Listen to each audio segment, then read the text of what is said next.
Welcome back to the channel, everyone. My name is Nick, this is my mom Jen, Hi guys. and today we are watching We Stand Alone Together, the Band of Brothers documentary. We finished Highly recommended by Yes, a lot of you guys wanted us to check it out, and yeah, Band of Brothers, the series was absolutely phenomenal. incredible. Yeah. One of the best things I've ever seen. Yes. So many scenes still stick in my mind and So many, just in terms of like performances, acting, storytelling, production, like the scale well of done the scale of what they were able to pull off with like a TV format. Yes. And the fact that like I'm sure say like one or two things were slightly embellished for like cinematic purposes or whatever, but for the most part, all of that happened.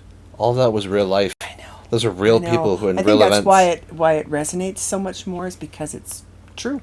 I mean, guys surviving grenades going off right beside them, and Bull alone in the town at night when they thought he was killed by the tank, and he had to survive alone. And then the battle in the woods. Remember when like Garnier like lost his leg, and or no, he kept his leg. Joe lost his leg. Yeah. But just all of that stuff going on, and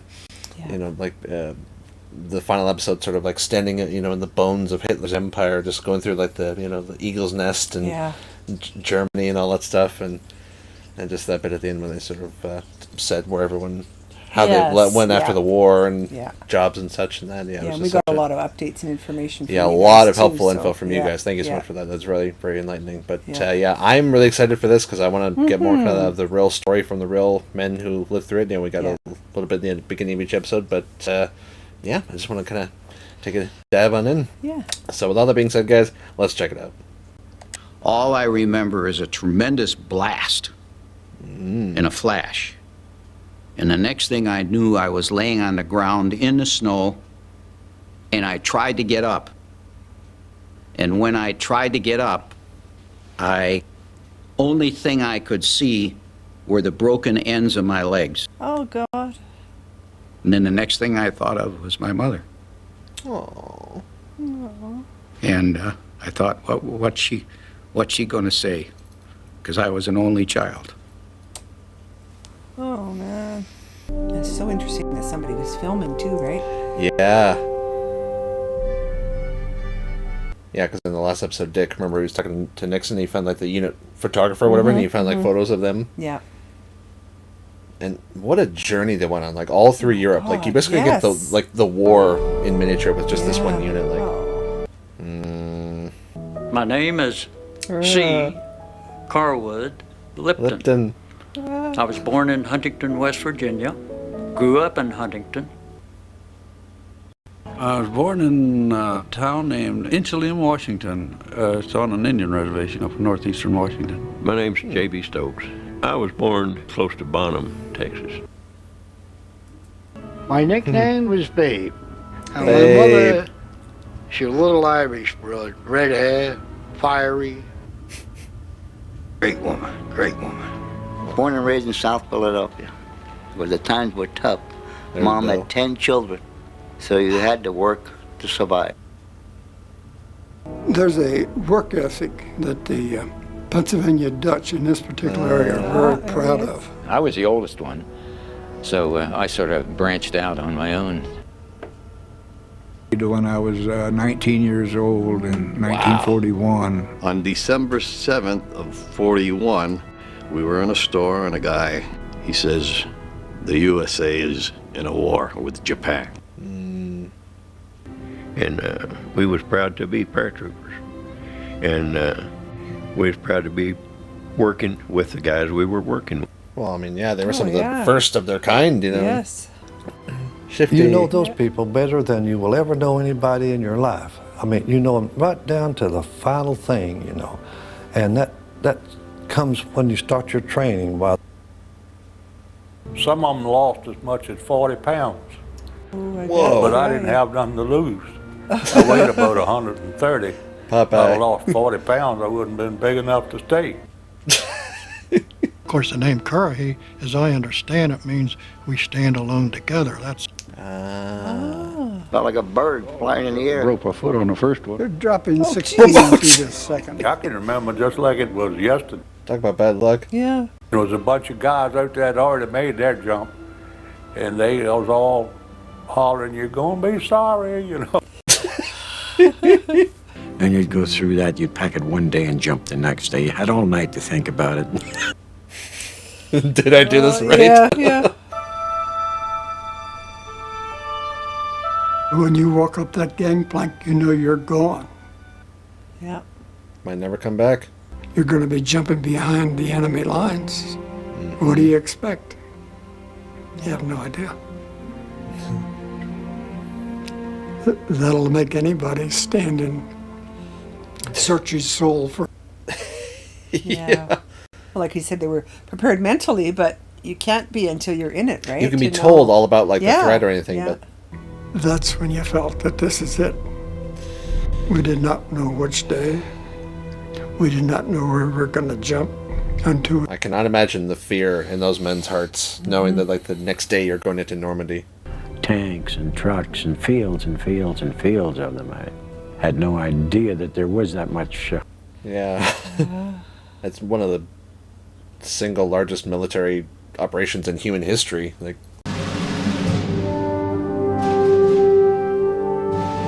be really cool for the families to look back at these reels and see them, young and ready to do what they're trained to do. Yep, ready to do what needs doing. Yeah, like in training, they don't have somebody shooting at you and trying to kill you every 2 minutes.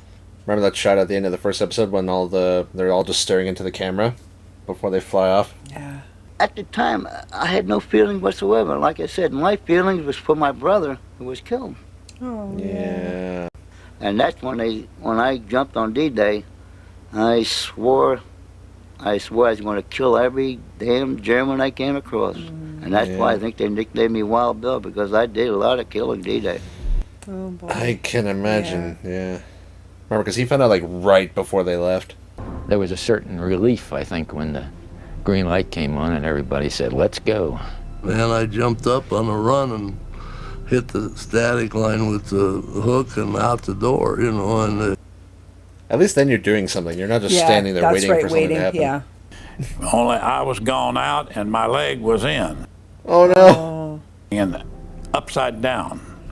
Looking at everything down with my leg in the plane and everything. And all this happened in just a split second. And Paul rolled me out. Paul Rogers rolled me out. I just helped him out. Well, you have to. You gotta. Yeah. Yep. And I could see the tracers, and they were... Oh, my God. Hey? Wow.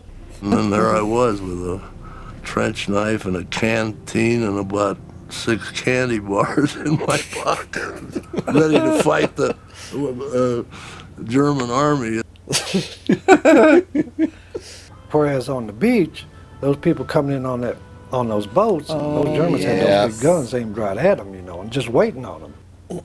And we saw what that looked like in Saving Private Ryan. That was just a massacre. Oh, horrific. To the beach, and they were firing right down on them.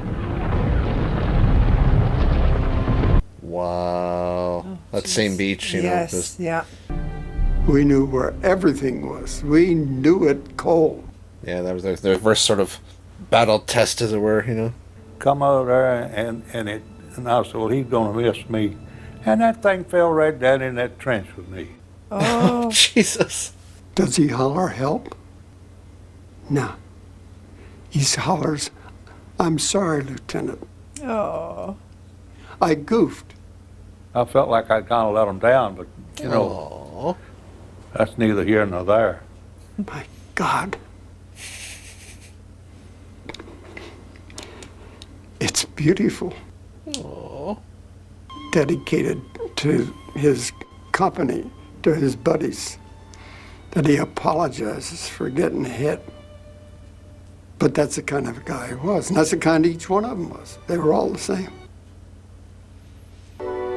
We've been through Normandy. We've been through battle. And maybe if I had been harder, if I had done a little bit better job, there would have been a couple more men going home. Oh. You can't probably do that probably to yourself, haunts you, but... right? Yeah. Yep. As the parachute, we got that done in Edinburgh, Scotland, 1944. Me and Johnny Martin. Drunk as a skunk. We didn't figure we had a chance to come home. Oh my God. But,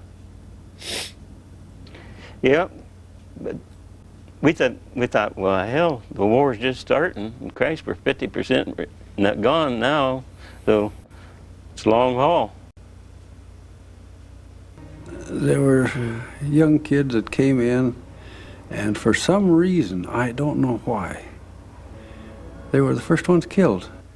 I think maybe they were trying to impress the older guys, maybe people like me or Shifty.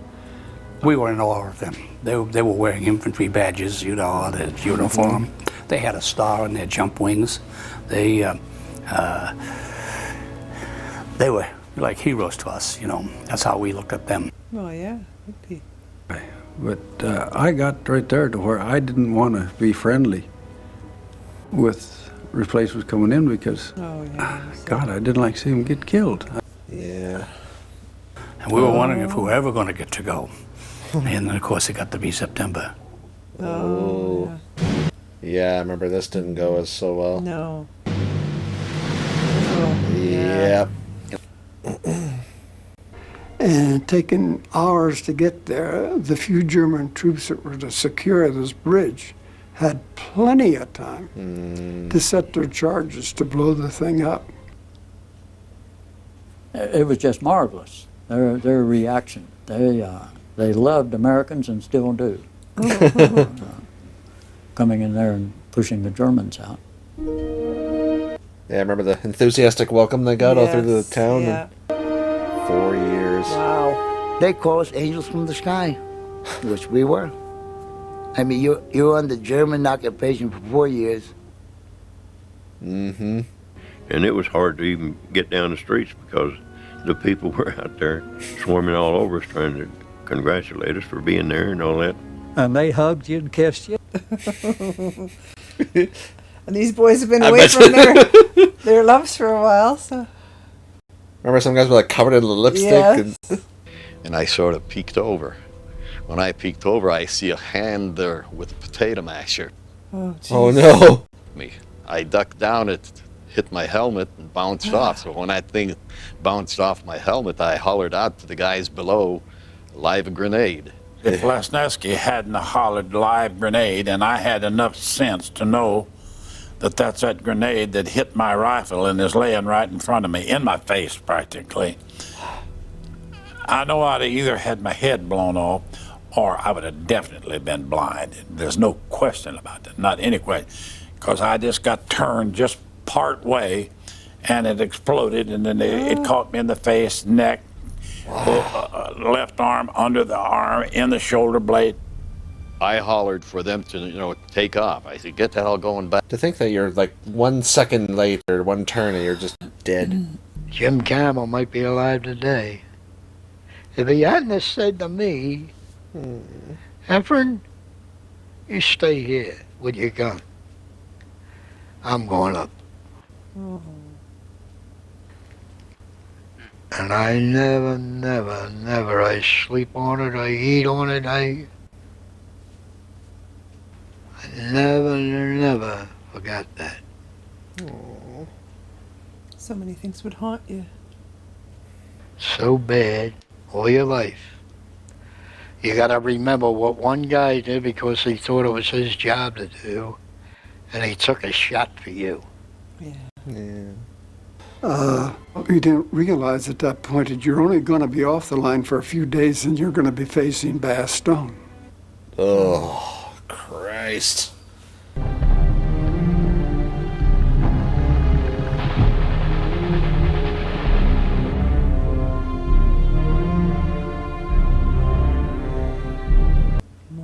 Mm-hmm.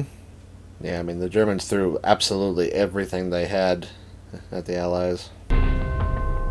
But it is Bastogne. It is the old Jack's Woods, right? The same woods. Sure looks different now. There ain't no snow. Oh, because remember they were so cold. Through the winter, yeah. Well, there's the town of Foy right over there after the empty field where those cattle are grazing. About half a mile away to be. Yeah, we had an outpost set up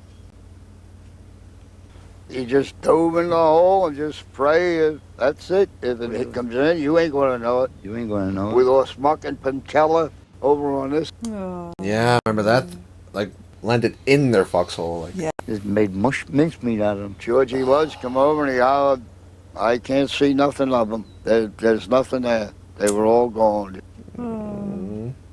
To me, it brings a lot of memories. The memories of the men, the times, good and bad. A lot of memories. I mean, that's where he lost his leg. Yeah, yeah.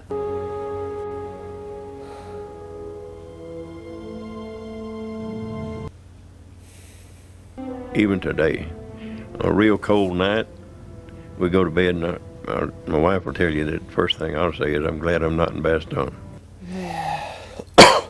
We were short of equipment. Oh, yeah. We didn't have enough ammunition. We didn't have enough warm clothes. But we had confidence. As it worked out, there's some men actually got on the trucks and left for Bastogne and didn't have a rifle. Oh, jeez. Hand-to-hand combat. Yeah. Well, not even because they're being shelled from a Well, yeah, distance. true, yeah. We went out of town, we started taking up their weapons and their ammunition. Asking the guys that's retreating, you got any extra ammunition or a hand grenade you don't want? Might as well. We didn't have no winter clothing or nothing. And that'll kill you just as likely as an artillery shell will. Yes. We were dug in on that ridge. Germans knew right where we were, and they really gave us a shellacking. Yeah. You'd be surprised how quick you can get through that hard ground when somebody's shooting at you. Oh, I bet. Yeah. I can imagine. And two people could dig a better hole than one. And the ground is frozen, it takes quite a while. Oh, fuck. Yeah. I can only imagine. Jeez. By the time you get it done, they whistle for you we're moving out. Oh. Jeez. Earth shaking. If you live through them, you remember them for the rest of your life. And yeah. You're the same for the rest of your life after you live through them. You never forget them. There was one moment there that I remember vividly. I'll never forget it. One of the guys got hit in the arm with a piece of shrapnel, took his arm off above the elbow. And they were taking him out. He said, get my wristwatch off my arm. Oh, my God. And as we hit the woods, why this tremendous artillery attack came. Yeah. So I was crouched down in that foxhole. Oh, but, yeah. It wouldn't hold all of me, so from about my nose up was above the ground. I could see all these shells hitting. God, how terrifying, hey? And you can't do anything. No. Jesus Christ, what do I have to do to die? And he's out there and a medic, and he can't find a medic. I went out to see what I could do for him. Bongo, I got it too. He said, Lip, they got old Garnier this time. He had been hit before, but they really got him there.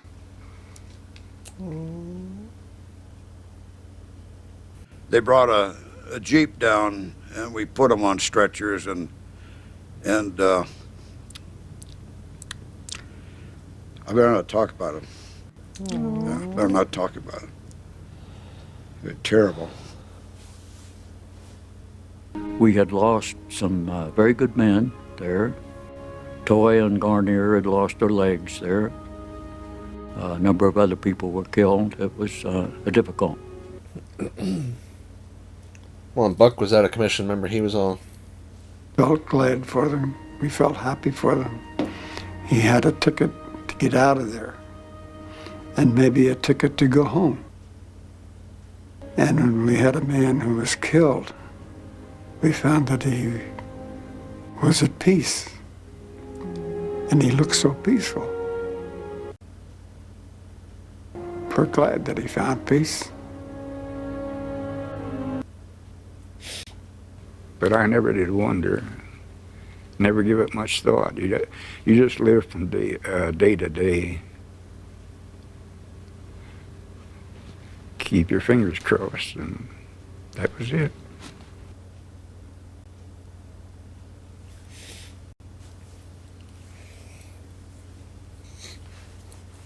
15. It is a great personal honor for me to be here today. Oh, that's Ike. Yeah. Never before has a full division been cited by the War Department in the name of the President for gallantry in action. This day marks the beginning of a new tradition in the American Army. With that tradition, therefore, will always be associated the name of the 101st Airborne Division and of Bastogne. Good luck and God be with each of you.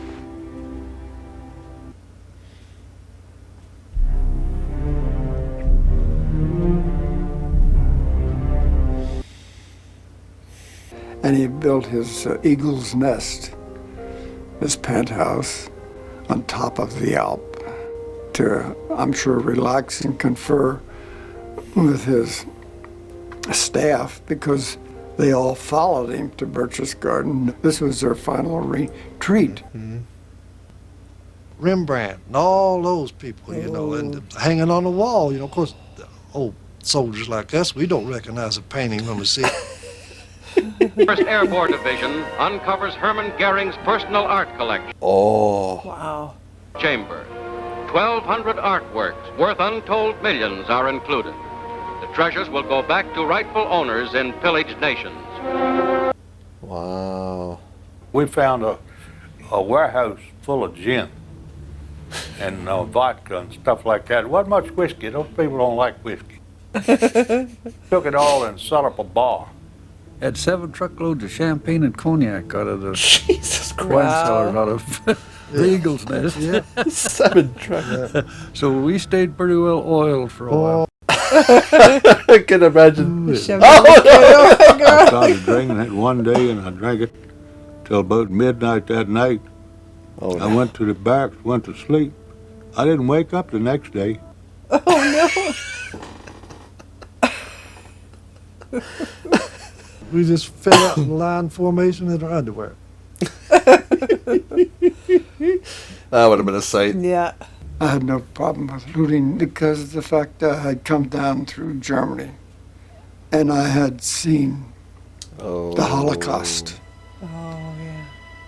And I had seen what the Germans had done to the Jewish race, and I'd seen what they had done to the displaced persons, and what they had done in their occupation of France, and what they had done to their occupation in Holland, Belgium. So that by taking over their homes for a few nights to bed down my men, and if they picked up a few trinkets, I had no problem. Yeah.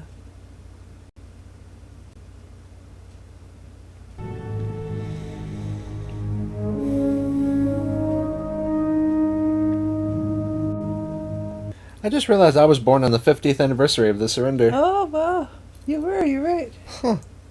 I think we thought that the Germans were probably the evilest people in the world. I mean, but as the war went along, we found out also that it wasn't the Germans per se. It was the SS. Yeah. SS, Nazi leadership. And were the one that could kill their own people, and the regular German soldier was not that way. This little book I could have, and I looked at it, and it was a little Catholic prayer book for the Mass. And all of a sudden, I'm faced with the thing, hey, I haven't got Nazis here, I got some Catholics. Yeah. And I've got a Catholic good enough to stick one of these in his pocket.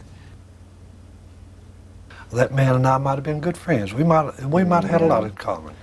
I mean, you know, they were farmers and workers, and just. Of course, they were doing what they were supposed to do, and I was trying to do what I was supposed to do. Just had the misfortune to live in that area in that that's right, in that period of time. Yeah. Wow. I have a great deal of respect for them as soldiers. They were very good soldiers. But they're still enemy. I was assigned this major, and when he walked in, he presented me this pistol and offered his personal surrender.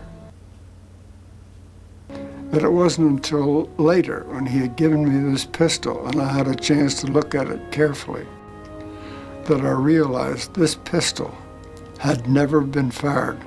Oh. That's the way all wars should end. With an agreement with no blood on it. And I assure you, this pistol has never, never been fired since I've had it. And it will not be fired. I think it was difficult for most fellas coming back. They didn't know what they were going to do when they got out. I didn't, had no idea. Yeah, like, how do you just go back to the way things were? During and ran a pool hall and took up course in ornamental horticulture. It didn't pay very much, but there were a lot of nice people. Aww. I went to work where I was working before the war. It was Caterpillar Tractor Company. I became an industrial arts teacher and a social studies teacher. A boat to Ketchikan, Alaska. I went to work for the government, a letter carrier for 37 years. I built homes. I went into construction. I went into hard work, tedious work. I'd done everything. You name it, I'd done it. Got a job working for Nixon Nitration Works. I was making $75 a week. We've never become wealthy in life, but we have a lot of other wealth that means more than that, really. Everyone done well. I done well too. Thank God. Well, annual reunions. I want to wow. welcome each and every one of you to our banquet tonight to celebrate the ending of a fine reunion. We relive some of the Army experiences, but we have great respect and you might say affection for each other. The type of... I guess so. You go through something like that together, right? Unbreakable bond. Together, and have learned that you can rely on each other. If you see the people today, that bond's still there. The bond you can't explain. You know, you're thinking of battles and thinking of it to yourself. Men staying out amongst each other. There's an intimacy develops, and like nothing that I've ever experienced anywhere, not in college, not... I'm back in my youth now. When I get to these guys, I'm back when I went to service. Aww. It's fantastic. I'd like to make 20 more reunions. Aww. And those are the times that you really remember, you know. That's, a lot of those is what we kid each other about, you know, at these reunions a lot of times. And then you had a lot of bad times. My family didn't know anything about it. And I just didn't tell them. I just, you know, figured it's something that didn't need talking about. It was done. Nope. I mean, yeah, I can see that. No Shifty the way the men know Shifty, you know. So, but he started talking about it just in the last 5 or 6 years. Last 5, I'd say. It was like that was another life. I really admire my daddy. He's a good guy. He's a real strong guy. We travel a lot, and we've been to France and to that cemetery. It's just incredible. There's crosses upon crosses upon. Oh. These weren't just anonymous statistics. These were people that I knew, and these were. And I told my daughter, I said, "This guy here died at age 19 or 20. A whole life, never lived. No family, nothing. No children, no opportunity to have some satisfaction of building a life, nothing." When I went there, I said, "Dad, my gosh, Dad, you were so lucky." And he looked at me and he said, "Yeah, I'm very lucky," and he started crying. These guys have been with each other in an absolute of human existence. They were there with each other, knowing you're going to die, or thinking you're going to die, or seeing people dying all around you. And there they went, day after day. And must be Joe's son, I think. Yeah. I admire that. It held my father even on his tombstone as Sergeant Joe Toy. 506th PIR, 101st Airborne Division. That's what he wanted on his tombstone. It meant that much to him. Those various individuals happened to end up in E Company, I don't know. But as you know, every Army unit thinks it's the best. But we knew we were the best. Am I a little proud of having once served in that outfit? You bet your life. I wore that eagle on my right shoulder for 18 years. Probably the proudest thing in my whole life, having been in Easy Company 506.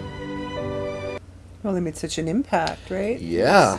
The heroes have crosses over their heads, the ones that are buried in the cemeteries. Those are the true heroes, not us. We're just part of the work, that's all. And we thank God we got back alive. How would you like to be a mother or a father whose son never come back? Oh. The son and the mother and father are the heroes of the Second World War. Not the guys that come home. I don't believe there's very, very, very few heroes that came back from the war. They're still over there. Oh, yeah.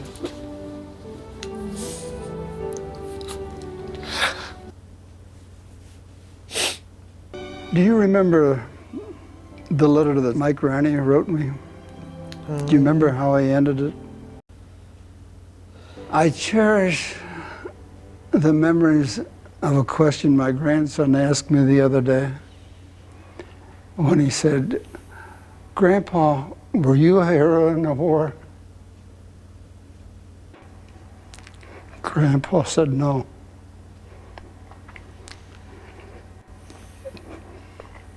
But I served in a company of heroes.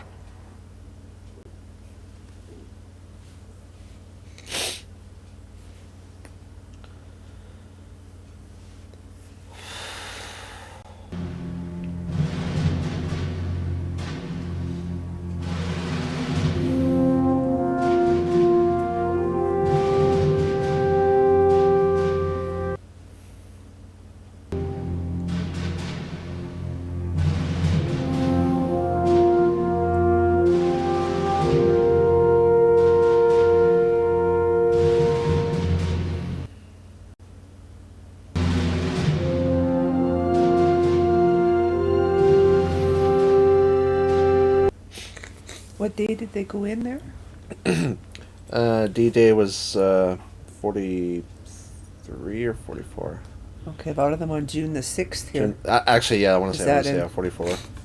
No, was that it? June 6th? I think so, yeah. So they died right on the first day? Mm-hmm. Yeah, I remember a lot of guys, went down with their planes and, just... Yeah. Joe Toy, oh, there was a big Mick. And we used to have a few beers at night, and I'd sing, and Garnier would try to come over and sing. He'd say to Garnier, "Garnier, you're Italian, you don't know this song." Garnier could sing it better than he did. Bridget of Flynn, Bridget of Flynn, where have you been? Sure, it's a fine time for you to come in. He's got a nice voice. He does. Yeah. The big parade, me eye. Sure, the big parade I never took so long in passing by. Look at your shoes. Still knows the song after all these years. Yeah. Sure, your story and your shoes are mighty thin. You know anyone that owns a canoe? I'm telling you, Bridget, just what to do. From the water, Bridget, darling. Now that's the song Toy like. Now that's what we sang. You only needed a sissel of beer. 2 beers you were drunk because you were in great physical condition. You were too peaked, and 2 beers you were high as Georgia Pine. Wow. Oh, that was really good. Excellent. Well, I knew it was going to be rough, but yeah, it just to hear gets right me. from them, eh? Yeah. Incredible. Oh, damn. And good on Tom Hanks and Steven Spielberg for doing all this, eh? Mm-hmm. Otherwise, it wouldn't have been. Yeah. Wouldn't have known. Because from what I understand, the show and all this stuff was based on, say, like a couple books that like Dick Winters and like Stephen Ambrose, I think, like wrote about the whole thing. But I think like it got sort of greater exposure to the public, through the show format, and then people sort of got interested in learning with the documentary and about the men involved and everything. So because like they just came home and just didn't talk about it anymore, and not running around, like you said, we're heroes, and they didn't think of themselves as such. Yeah. Because, I mean, think about, like, when, you go into battle with, like, a dozen other guys, you're the only one who comes home. Imagine, like, the guilt they would have that, like, exactly, right? That these men, these, because, like... Especially, like the one guy said, if it was somebody that died and put you in a position that you lived, right? And, like, they were saying that at one point, like, the 19, 20, like, no kids, no spouse, no chance of, like, building a life, to think of everything that's just been, like, that story has ended. Yeah. For each and every person that died. Yeah, like, exactly, right? And that's just that whole generation of that time, right? That hasn't happened since, and they don't understand that, the younger generations, right? That took a whole group of people that were between 16 and, because some guys lied about their age, they were 16 so young. And probably 35, and... Well, and then remember they said at the beginning that, like, in those days... there was something seriously wrong with you if you weren't in the service. If you weren't in the service, yeah. Because everyone was doing it. Because they needed every able-bodied man, as it were, right? And and then back in like certain things, say like PTSD or that were still poorly understood. So like guys who were, I mean, there's like a famous story of like General Patton slapping two men. Because they were being escorted off the battlefield, but they didn't appear to be injured. And of course, Patton was a hard ass, sort of whatever. But like like just that, like just people didn't know kind of how the extent of like the mental stuff. It's like any mental health be stuff, so right? It's debilitating and everything. But that was incredible, guys. I'm glad we watched it. Thank you for suggesting. Yes, thank you so much. Yeah, the story of these men is just, I'm just in awe of everything. But thanks so much for joining us. We will be starting the Pacific at some point. We'll be kind of moving on to that other sort of side of things, and we'll start that at some point. So you can in the new year, probably. Probably in the new year we'll get around to that. So you can kind of keep your eyes peeled for that one. And I mean, like, I don't want to say like one show will like top the other or anything, but like I'm sure in its own way it'll be just as kind of impactful as this one was. But thanks so much for joining us. If you want to watch the full length, I'll put a link down to our Patreon below. Check out this as well as all the other shows. Every episode of Band Brothers is up there now, so you can check that out. And if you enjoyed the video, please like and subscribe. It helps us out. Yes, thank you for doing that. We love how you've been supporting us so far. If you've been with us, and if you're new, welcome. This is our channel. This is what we do. And that's all we got for you today. So thank you, and we'll see you later. Bye, guys. Bye.